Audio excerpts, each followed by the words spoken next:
worship at Jerusalem and Gibeon. David arranged for Asaph and his fellow Levites to minister regularly before the Ark of the Lord's covenant, doing whatever needed to be done each day. This group included Obed-Edom, Hosea, and 68 other Levites as gatekeeper. Meanwhile, David stationed Zadok, the priest, and his fellow priests at the tabernacle of the Lord on the hill of Gibeon, where they continued to minister before the Lord.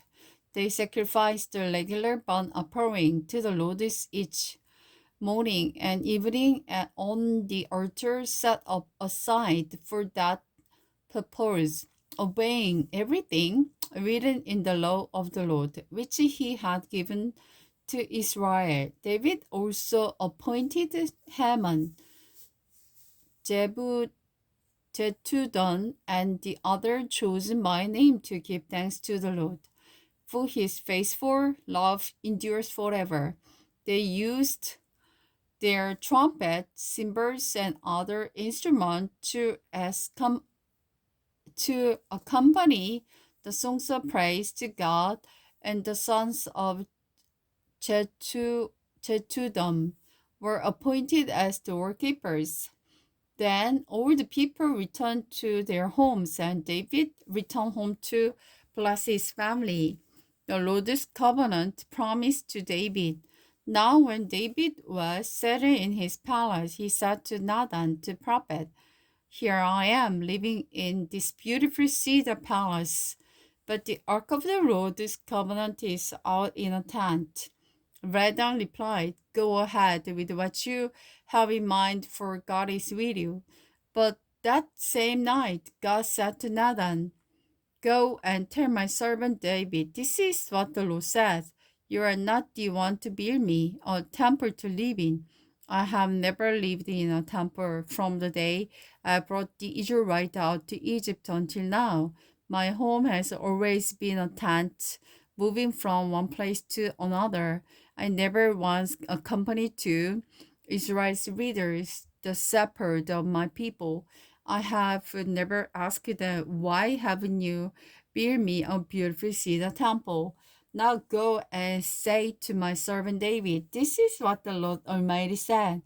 I chose you to lead my people Israel when you were just a shepherd boy tending your sheep out in the pasture. I have been with you wherever you've gone, and I have destroyed all your enemies. Now I will make your name famous throughout the earth, and I have provided a permanent homeland for my people Israel, a secure place where they will never be disturbed.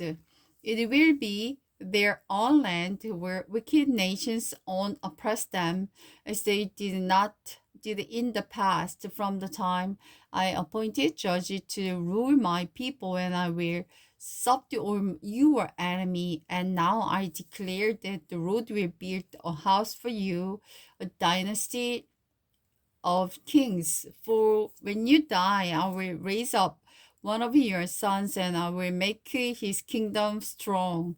He's the one who will build a house, a temple for me, and I will establish his throne forever. I will be his father, and he will be my son. I will not take my unfailing love from him, as I took it from Saul, who ruled before you. I will establish him over my dynasty and my kingdom for all time, and his throne will be secure forever. So Nathan went back to David and told him everything the Lord had said. David's prayer of thanks. Then King David went in and sat before the Lord and prayed, "Who am I, O Lord God, and what is my family, that you have brought me this far? And now, God, in addition to everything else, you speak of giving me a lasting dynasty. You speak as though I were someone very great, O Lord God. What more can I say about the way you have honored me? You know what I am really like for my sake, O Lord, and according to your will, you will done all these great things, and I have made them known. O Lord, there is no one like you. There is no other God. We will never ever heard of anyone God like you.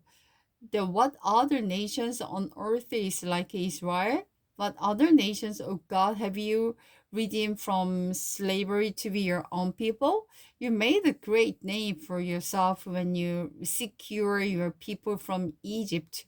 You performed awesome miracles and drive out the nations that stood in their way.